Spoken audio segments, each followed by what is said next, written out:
ലോകം കണ്ടതിൽ വെച്ച് ഏറ്റവും വലിയ ജ്ഞാനി മരിച്ച അന്ന് തന്നെ ഇസ്രായേലിന്റെ സമാധാനം ഇല്ലാതായി. അന്ന് വരെ ഉണ്ടായിരുന്നവരിൽ വെച്ച് ഏറ്റവും വലിയ ജ്ഞാനിയായ രാജാവ് തന്റെ മകന് കൈമാറിയത് തകർന്നുകൊണ്ടിരിക്കുന്ന ഒരു സാമ്രാജ്യമായിരുന്നു. ആ മകനാണെങ്കിൽ ആ രാജ്യത്തെ എങ്ങനെ നയിക്കണമെന്ന് ഒരു പിടിയില്ലായിരുന്നു. സോളമൻ 40 വർഷം കഷ്ടപ്പെട്ട് കെട്ടിപ്പടുത്തതെല്ലാം ഒരൊറ്റ ദിവസം കൊണ്ട് തന്നെ അവൻ ഇല്ലാതാക്കി. യെരുശലേം ദൈവാലയം സ്വർണം കൊണ്ട് അവൻ മൂടി. ശലോമോൻ രാജാവിന്റെ കൊട്ടാരം കണ്ടുകഴിഞ്ഞ മറ്റ് രാജാക്കന്മാർക്ക് വരെ അസൂയ തോന്നും. ആ രീതിക്ക് തന്റെ കൊട്ടാരം അവൻ പണിയിച്ചു. BC 930 അവൻ മരിക്കുന്ന സമയത്ത് ആ ദേശത്തിന്റെ വ്യാപ്തി എന്ന് പറയുന്നത് യൂഫ്രട്ടീസ് മുതൽ ഈജിപ്ത് വരെയായിരുന്നു. പതിനായിരക്കണക്കിന് കച്ചവടക്കാർ സോളമന്റെ പേരിൽ വ്യാപാരങ്ങൾക്ക് വേണ്ടി മാത്രം യാത്ര ചെയ്യുമായിരുന്നു. പക്ഷേ വളരെ കുറച്ച് മാസങ്ങൾക്കുള്ളിൽ തന്നെ എല്ലാം തവിടുപൊടിയായി. തലമുറകൾ കൈമാറി വന്നപ്പോൾ എല്ലാ പ്രൗഢിയും ഇല്ലാതായി എന്നല്ല പറയുന്നത്. മിഡിൽ ഈസ്റ്റിന്റെ തലവറ തന്നെ മാറ്റിമറിച്ച 5 ഞെട്ടിക്കുന്ന തകർച്ചകൾ സോളമൻ മരിച്ച ഉടൻ തന്നെ ഉണ്ടായി. അതിനെക്കുറിച്ച് വിശദമായി നമുക്ക് ഈ വീഡിയോയിൽ നോക്കാം. ഈ ചാനൽ ആദ്യമായിട്ടാണ് നിങ്ങൾ കാണുന്നതെങ്കിൽ സബ്സ്ക്രൈബ് ചെയ്യുക. നമുക്കിനി വീഡിയോയിലേക്ക് കിടക്കാം.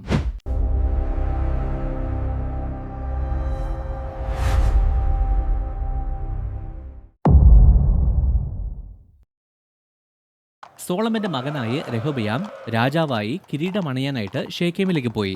ദേശത്തിന്റെ വടക്ക് വശത്ത് താമസിക്കുന്ന ഗോത്രക്കാർ ഈ സന്തോഷ സമയത്ത് ഒരു കാര്യം അപേക്ഷിക്കാനായിട്ട് അങ്ങോട്ടേക്ക് വന്നു. അങ്ങയുടെ പിതാവ് ഞങ്ങളെ കൊണ്ട് ഭയങ്കരമായിട്ട് പണിയെടുപ്പിച്ചു. ആ ഭാരം ഒന്ന് കുറച്ചു തന്നു കഴിഞ്ഞാൽ ഞങ്ങൾ അങ്ങയെ സേവിക്കാം എന്നവർ പറഞ്ഞു. ഈ സമയത്താണ് രാജ്യത്തെ രണ്ടാക്കി മാറ്റിയ ആ തീരുമാനം രഹോബയാം എടുത്തത്. നല്ല അനുഭവസമ്പത്തുള്ള മുതിർന്ന മന്ത്രിമാർ അവനോട് പറഞ്ഞു, ഇപ്പോ ജനം പറയുന്നത് കേട്ട് അവർക്ക് ആ ഭാരം കുറച്ചു കൊടുക്കുക. അങ്ങനെ ചെയ്തു കഴിഞ്ഞാൽ മുഴുവൻ രാജ്യവും നിന്റെ കീഴിൽ തന്നെ ആയിരിക്കും എന്ന് പറഞ്ഞു. പക്ഷേ അവന്റെ കൂട്ടുകാർ അവന് വേറൊരു കാര്യം പറഞ്ഞു കൊടുത്തു. അവരാണെങ്കിൽ ജീവിതത്തിൽ ഇന്നുവരെ ഒരു കനത്ത പണിയും ചെയ്യാത്തവരാണ്. ഈ പണിയുടെയൊക്കെ ബുദ്ധിമുട്ട് ഒട്ടും അറിയാൻ പാടില്ലാത്തവരാണവർ. അവർ പറഞ്ഞു, എന്റെ ചെറുവിരൽ നിന്റെ പിതാവിന്റെ അരക്കെട്ടിനെക്കാളും വലിപ്പമുള്ളതായിരിക്കും. എന്റെ പിതാവ് ചമ്മട്ടി കൊണ്ട് നിങ്ങളെ ദണ്ഡിപ്പിച്ചു, ഞാനോ നിങ്ങളെ തേളുകൊണ്ട് ദണ്ഡിപ്പിക്കും എന്ന് പറ എന്നവർ പറഞ്ഞു. കൂട്ടുകാർ പറയുന്നത് കേട്ട് ജനത്തോട് ഇതേപോലെ തന്നെ വന്ന് പറഞ്ഞു. ആ മറുപടി കേട്ട ഉടനെ രാജ്യം രണ്ടായി മാറി. ആ വാക്കുകൾ കാരണം സാമ്രാജ്യം അന്ന് തന്നെ രണ്ടായി മാറി. ദാവീദിൽ ഞങ്ങൾക്ക് ഒരു ഓഹരിയും ഇല്ല എന്ന് പറഞ്ഞ് 12 ഗോത്രങ്ങളിൽ 10 ഗോത്രവും അന്ന് അവിടെ നിറങ്ങിപ്പോയി. ദാവീദിന്റെ കുടുംബത്തെ അവർ ഉപേക്ഷിച്ചു കളഞ്ഞു. യെരുശലേം അവർക്ക് വേണ്ട എന്ന് പറഞ്ഞ് അതിനെ തള്ളിക്കളഞ്ഞു. 40 വർഷം കൊണ്ട് സോളമൻ നിർമ്മിച്ചെടുത്ത എല്ലാ കാര്യങ്ങളും അവർ ഉപേക്ഷിച്ചു. ഒരൊറ്റ ദിവസം കൊണ്ട് തന്നെ ഐക്യരാജ്യം രണ്ടായി മാറി. പിരിഞ്ഞുപോയ വടക്കു നിന്നുള്ള ഗോത്രക്കാർ ഇസ്രായേൽ എന്ന പേരെടുത്തു. അവർക്ക് വേണ്ട രാജാവിനെ അവർ തന്നെ സ്വന്തമായിട്ട് തെരഞ്ഞെടുക്കുകയും ചെയ്തു. സോളമൻ ഭരിച്ചതിന്റെ ഒരു ചെറിയ ഭാഗമായ യഹൂദയും ബെഞ്ചമിനും മാത്രമേ രഹോബയാമിന് കിട്ടിയുള്ളൂ. രാജാവായി ഒരൊറ്റ ആഴ്ചയ്ക്കുള്ളിൽ തന്നെ ആ വലിയ സാമ്രാജ്യം രണ്ടായി മാറി. എന്നാൽ ആ രാജ്യത്തിന്റെ ഈ വിഭജനം വലിയ തകർച്ചയുടെ ഒരു തുടക്കം മാത്രമാണ്. കാരണം വടക്ക് ഇസ്രായേലിന്റെ രാജാവായ യൊരോബിയാമിന് ഒരു പ്രശ്നമുണ്ടായിരുന്നു. ജനം ആരാധിക്കുന്ന ദൈവാലയം യെരുശലേമിലാണ്. യെരുശലേമാണെങ്കിൽ യഹൂദയിലുമാണ്. ജനങ്ങൾ പ്രാർത്ഥിക്കാനായിട്ട് അങ്ങോട്ടേക്ക് പോയി കഴിഞ്ഞാൽ പതുക്കെ പതുക്കെ അവരുടെ മനസ്സും അങ്ങോട്ടേക്ക് മാറാൻ സാധ്യതയുണ്ട്. അത് ശരിയാകില്ല എന്ന് പറഞ്ഞ് അടുത്ത 200 വർഷത്തേക്ക് രാജ്യത്തെ നശിപ്പിക്കുന്ന ഒരു തീരുമാനം അവൻ എടുത്തു. അവൻ 2 സ്വർണ്ണ കാളകുട്ടികളെ ഉണ്ടാക്കി. ഒന്ന് ബഥേലിലും മറ്റൊന്ന് ദാനിലും സ്ഥാപിച്ചു. രാജ്യത്തിന്റെ 2 അറ്റത്തും ആ വിഗ്രഹങ്ങളെ സ്ഥാപിച്ചു. നൂറ്റാണ്ടുകൾക്ക് മുമ്പ് സംഭവിച്ച ഒരു വലിയ തെറ്റ് ഓർമ്മിപ്പിക്കുന്ന രീതിയിലുള്ള ഒരു കാര്യം അവൻ ജനത്തോട് പറഞ്ഞു. ആരാധിക്കാനായിട്ട് മാത്രം യെരുശലേം വരെ പോകുന്നത് ഭയങ്കര ബുദ്ധിമുട്ടാണ്, എനിക്കറിയാം. അതുകൊണ്ട് ഇസ്രായേലെ, നിങ്ങളെ ഈജിപ്തിൽ നിന്ന് കൊണ്ടുവന്ന് നിങ്ങളുടെ ദൈവങ്ങൾ ഇതാണ്, ഇനി മുതൽ ഇതിനെ ആരാധിച്ചാൽ മതി എന്ന് പറഞ്ഞു. സീനായ് മലയിൽ വെച്ച് അഹറോൻ പറഞ്ഞ അതേ വാക്കുകളാണിത്. ഭൂമിയിൽ വെച്ച് ആ രാജ്യത്തെ മുഴുവൻ ഒറ്റയടിക്ക് നശിപ്പിക്കാൻ കാരണമായ അതേ പാപമാണിത്. എന്നാൽ ഇപ്പോ അവിടുത്തെ ഗവൺമെന്റിന്റെ ഔദ്യോഗിക നയമായി അത് മാറി. 2 സ്വർണ്ണ കാളകുട്ടികൾ മാത്രമല്ല അവൻ പണിതത്. ആ രാജ്യത്തിന്റെ അകത്തുള്ള ഉയർന്ന സ്ഥലങ്ങളിലെല്ലാം അവൻ ആരാധനാലയങ്ങൾ പണിതു. നൂറ്റാണ്ടുകൾ പഴക്കമുള്ള വിശുദ്ധ പാരമ്പര്യങ്ങളെല്ലാം ലംഘിച്ചുകൊണ്ട് ലേവി ഗോത്രക്കാരെ അവൻ ആ കാളകുട്ടികൾക്ക് പുരോഹിതന്മാരായി നിയമിച്ചു. 8ാം മാസത്തിൽ അവൻ പുതിയൊരു മതപരമായ ഉത്സവവും അവിടെ ഉണ്ടാക്കിയെടുത്തു. സത്യത്തിൽ കൂടാര പെരുന്നാൾ ആഘോഷങ്ങൾ നടക്കുന്നത് 7ാമത്തെ മാസത്തിലാണ്. പക്ഷേ ജനം അങ്ങോട്ടേക്ക് പോകാതിരിക്കാൻ ഇങ്ങനൊരു ഉത്സവം അവിടെ ഉണ്ടാക്കി. ഒരേ ഭാഷ, ഒരേ ആചാരങ്ങൾ, അതേ ഉത്സവങ്ങളെല്ലാം വെച്ച് അവനൊരു വ്യാജ ആരാധന സമ്പ്രദായം തന്നെ കെട്ടിപ്പടുത്തു. അത് സത്യമല്ലെങ്കിൽ പോലും ജനം അതിനെ അംഗീകരിച്ചു എന്നതാണ് സത്യം. സോളമൻ മരിച്ചു കഴിഞ്ഞ് കുറെ നാൾ കഴിയുന്നതിന് മുമ്പ് തന്നെ രാജ്യത്തിന്റെ പാതിയും ഈ സ്വർണ്ണ കാളകുട്ടിയെ ആരാധിക്കാൻ തുടങ്ങി.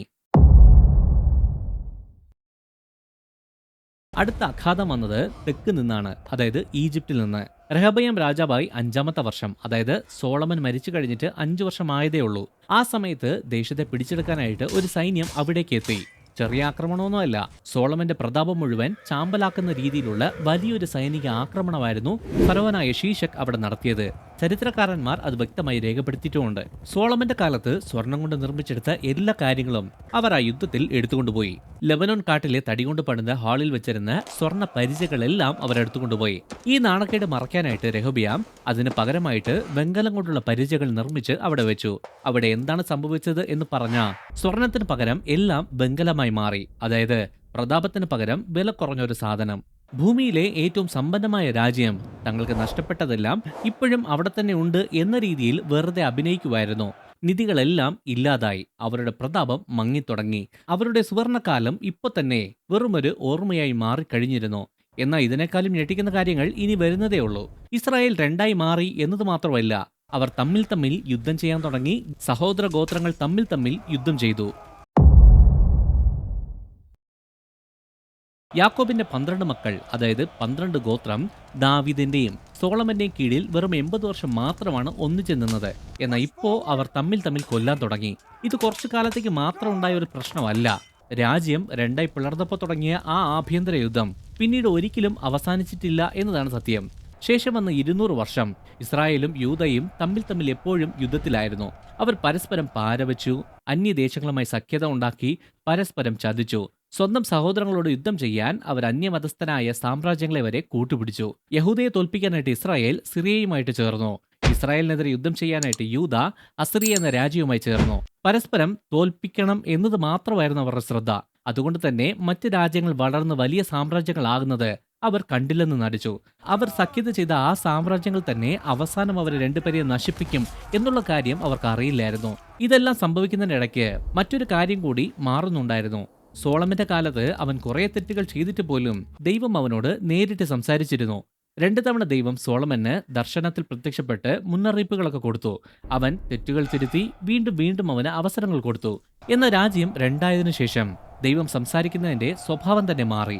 രാജാക്കന്മാരോട് നേരിട്ട് സംസാരിക്കുന്നത് ദൈവം നിർത്തി. പകരം ദൈവത്തിന് പറയാനുള്ളത് പറയുന്ന പ്രവാചകന്മാരെ അയച്ചു തുടങ്ങി. ദൈവം നിനക്ക് 10 ഗോത്രങ്ങളെ നൽകുമെന്ന് യൊരോബെയാമിനോട് ആദ്യം പറഞ്ഞ അഹിയ എന്ന അതേ പ്രവാചകൻ തന്നെയാണ് പിന്നീട് വളരെ ഭയാനകമായ മറ്റൊരു കാര്യം പ്രവചിച്ചത്. ഇസ്രായേൽ അശേര പ്രതിഷ്ഠകളെ നിർമ്മിച്ച് യഹോവയെ കോപിപ്പിച്ചതിനാൽ അവർ വെള്ളത്തിൽ ഇളകുന്ന ഞാങ്ങണ പോലെ ആയി തീരത്തക്കവണ്ണം യഹോവ അവരെ പ്രഹരിക്കും. അവരുടെ പൂർവികർക്ക് അവിടെ നിന്ന് നൽകിയ ഈ നല്ല ദേശത്തു നിന്നും യഹോവ അവരെ പിഴുതെടുത്ത് യൂഫ്രട്ടീസ് നദിക്ക് അപ്പുറത്തേക്ക് ചിതറിച്ചു കളയുകയും ചെയ്യും എന്ന്. ഇത് 100 വർഷങ്ങൾ കഴിഞ്ഞ് പറഞ്ഞ ഒരു മുന്നറിയിപ്പല്ല. സോളമന്റെ തലമുറയിൽ തന്നെ വടക്കൻ രാജ്യത്തിലുള്ള ആദ്യത്തെ രാജാവ് മരിക്കുന്നതിന് മുമ്പ് തന്നെ പറഞ്ഞ കാര്യമാണത്. ആ രാജ്യം മുഴുവൻ അടിമയായി പോകുമെന്ന് ദൈവം നേരത്തെ തന്നെ തീരുമാനിച്ചിരുന്നു. അന്നു മുതൽ വടക്കൻ രാജ്യത്തേക്ക് വന്ന മിക്കവാറും എല്ലാ പ്രവാചകന്മാരും ഒരേ സന്ദേശമാണ് കൊണ്ടുവന്നത്: ദൈവത്തിലേക്ക് തിരിച്ചുവാ, അല്ലെങ്കിൽ നശിച്ചു പോകും എന്ന്. ഏലിയ പ്രവാചകൻ വന്നു, കാര്യമൊന്നും ഉണ്ടായില്ല. എലീശ പ്രവാചകൻ വന്നു, മാറ്റമൊന്നും ഉണ്ടായില്ല. ആമോസ് പ്രവാചകൻ വന്നു, ഹോശേയ പ്രവാചകൻ വന്നു. അങ്ങനെ പ്രവാചകന്മാർക്ക് പിന്നാലെ പ്രവാചകന്മാർ പലരും വന്നു. പക്ഷേ ഒരു മാറ്റം ഉണ്ടായില്ല. അങ്ങനെ അവസാനം അത് സംഭവിച്ചു. സോളമൻ മരിച്ച ഏകദേശം 200 വർഷങ്ങൾക്ക് ശേഷം BC 722 അസിറിയൻ സാമ്രാജ്യം വടക്കൻ രാജ്യമായ ഇസ്രായേലിനെ കീഴടക്കി. അതിലെ ജനത്തെ അവർ അവിടുന്ന് നാടുകടത്തി. ശേഷം അസിറിയൻ സാമ്രാജ്യത്തിലെ പല ഭാഗങ്ങളായിട്ട് അവരെ ചതറിച്ചു കളഞ്ഞു.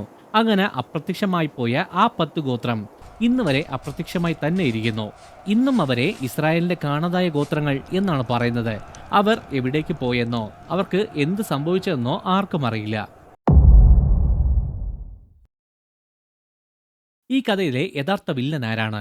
ഇതിലുള്ള ഒരു ഞെട്ടിക്കുന്ന കാര്യം എന്താണെന്ന് അറിയാവോ? നാം ഇപ്പോൾ കണ്ട കാര്യങ്ങളെല്ലാം ഒഴിവാക്കാമായിരുന്ന ഒരു സംഭവമായിരുന്നു എന്നതാണ് സത്യം. തന്റെ അവസാന കാലത്ത് എന്താണ് സംഭവിക്കാൻ പോകുന്നതെന്ന് സോളമന് നന്നായിട്ട് അറിയായിരുന്നു. ദൈവം കൃത്യമായി എല്ലാ കാര്യങ്ങളും അവന് പറഞ്ഞു കൊടുത്തിട്ടുണ്ടായിരുന്നു. ആ പ്രവചനം വളരെ വ്യക്തവും ഒഴിവാക്കാൻ പറ്റാത്തതുമായിരുന്നു. അതുകൊണ്ട് യഹോവ ശലോമോനോട് അരുളി ചെയ്തു: നിന്റെ മനോഗതം ഇவ்விதമാകിയാലും ഞാൻ നിന്നോട് കൽപ്പിച്ച എന്റെ ഉടമ്പടിയും എന്റെ ഉത്തരവുകളും നീ പാലിക്കാതിരിക്കയാലും ഞാൻ തീർച്ചയായും രാജ്യം നിന്റെ പക്കൽ നിന്ന് പറിച്ചെടുത്ത് നിന്റെ ഭൃത്യന്മാരിൽ ഒരുവന് നൽകും. എങ്കിലും നിന്റെ പിതാവായ ദാവീദിനെ വിചാരിച്ച് ഞാൻ നിന്റെ ആയുഷ്കാലത്ത് ഇത് പ്രവർത്തിക്കുകയില്ല. നിന്റെ പുത്രന്റെ കയ്യിൽ നിന്ന് ഞാൻ രാജ്യം പറിച്ചെടുത്ത് കളയും. സോളമൻ ഈ വാക്കുകളെല്ലാം സാക്ഷാൽ ദൈവത്തിൽ നിന്ന് തന്നെ കേട്ടുപോലും അതിനുവേണ്ടി അവൻ ഒന്നും ചെയ്തില്ല. അവന് പശ്ചാത്താപമില്ലായിരുന്നു. തന്റെ ഭാര്യമാർക്ക് വേണ്ടി പണിത ആരാധനാ കേന്ദ്രങ്ങൾ അവൻ പൊളിച്ചു കളഞ്ഞതുമില്ല. ലോകത്തിലെ തന്നെ ഏറ്റവും വലിയ ബുദ്ധിമാൻ, ഒരു കൊടുങ്കാറ്റ് പോലെ വരാൻ പോകുന്ന ദൈവത്തിന്റെ ശിക്ഷയെക്കുറിച്ച് അവന് വ്യക്തമായി അറിയാമായിരുന്നു. എന്നിട്ടും എന്റെ മോന്റെ കാലത്തിലെ വരുന്നേ, എന്റെ കാലത്ത് ഒരു കുഴപ്പമില്ലല്ലോ എന്ന് പറഞ്ഞ് അവൻ അനങ്ങിയില്ല. ഈ ശിക്ഷാവിധി കൈകാര്യം ചെയ്യാനുള്ള ബുദ്ധിയൊന്നും ശലോമോന്റെ മകന് ഇല്ലായിരുന്നു. ഇതാണ് ഈ ചരിത്രത്തിലെ ഏറ്റവും ഞെട്ടിക്കുന്ന കാര്യം. ഇസ്രായേലിന്റെ സുവർണകാലം നീണ്ടുനിന്നത് വെറും 80 വർഷം മാത്രമാണ്. ദാവീദ് അത് കെട്ടിപ്പടുത്തു, സോളമൻ അതിനെ പൂർണ്ണതയിലെത്തിച്ചു. എന്നാൽ സിംഹാസനത്തിൽ കയറി ചൂടാറും മുമ്പ് തന്നെ രെഹോബിയാം അത് നശിപ്പിച്ചു. ഇതെല്ലാം സംഭവിച്ചത് രെഹോബിയാം എന്തോ വലിയ ദുഷ്ടനായതുകൊണ്ടോ മോശം ആളായതുകൊണ്ടോ അല്ല, മറിച്ച് അപ്പൻ ചെയ്തു വെച്ചതിന്റെ പരിണിത ഫലമാണ് മകൻ അനുഭവിച്ചത്. ഇതാണ് ഏറ്റവും ഞെട്ടിക്കുന്ന സംഭവം. ഇതാണ് ഈ കഥയിലെ ഏറ്റവും ഞെട്ടിക്കുന്ന ദുരന്തവും. അധിനിവേശമോ വിഗ്രഹ ആരാധനയോ ആഭ്യന്തര യുദ്ധമോ അല്ല. ശലോമോൻ ദൈവം പറഞ്ഞത് കേട്ടിരുന്നെങ്കിൽ ഇതെല്ലാം തടയാമായിരുന്നു എന്നതാണ് സത്യം. സോളമന് ഇതൊക്കെ വ്യക്തമായിട്ട് അറിയാമായിരുന്നു. എന്നിട്ടും അവൻ സ്വന്തം കാര്യം മാത്രം ചിന്തിച്ച് സന്തോഷിച്ച് ജീവിച്ചു. ഇതിനെക്കുറിച്ചുള്ള നിങ്ങളുടെ അഭിപ്രായം എന്താണ്? താഴെ കമന്റ് ബോക്സിൽ അറിയിക്കുക. ഈ വീഡിയോ ഇഷ്ടമായി ലൈക്ക് ചെയ്യുക, ഈ ചാനൽ സബ്സ്ക്രൈബ് ചെയ്യുക. നിങ്ങൾ ദൈവത്താൽ അനുഗ്രഹിക്കപ്പെട്ടവർ.